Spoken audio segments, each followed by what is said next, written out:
Hey, it's great to be with you again today. We're in the middle of a grief share group. It's a 13-week um, group that meets and they come together to encourage and support each other and to work their way through the grieving process.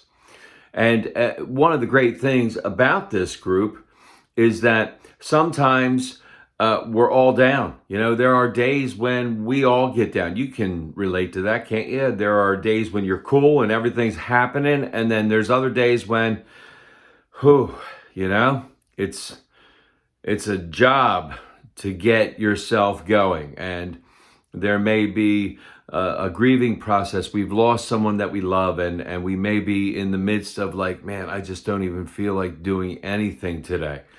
And that group comes together. That group comes together to share stories and to remember the loved ones that we've lost and to pick each other up, support each other in prayer and fellowship and experiences, right? We talk about experiences that we've gone through with our loved ones, and we start to remember, and we start to laugh, and we tell stories, and it's a good thing, right?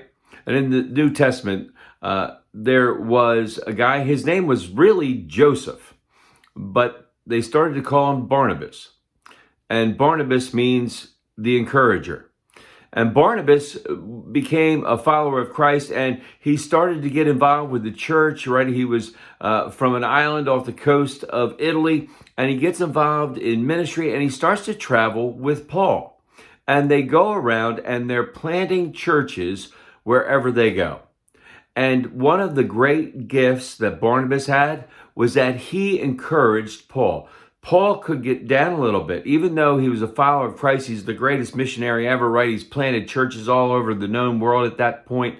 Barnabas was the guy that was with him a lot of the time. And when Paul would get down, Barnabas was the one that would encourage him and lift him up in prayer and in fellowship and just encourage and support him in the ministries that he was doing.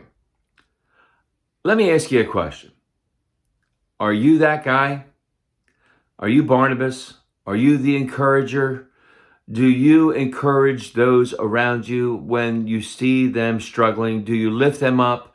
Do you give them words that are positive and support them and just make them feel a little bit better so that they can take that next step, and then the next step, and then the next step? And as we do that, right, we start to bring out the love and encouragement that Jesus pours into our lives, and God just lifts us up, right? And as we do that, we become the hands and feet of Jesus in our world. As we go through our days, may we be encouragers. May we lift others up in more than one way as we go through our lives. May God continue to pour out his grace, mercy, and blessings on each and every one of us until we get to meet again. Amen. Amen.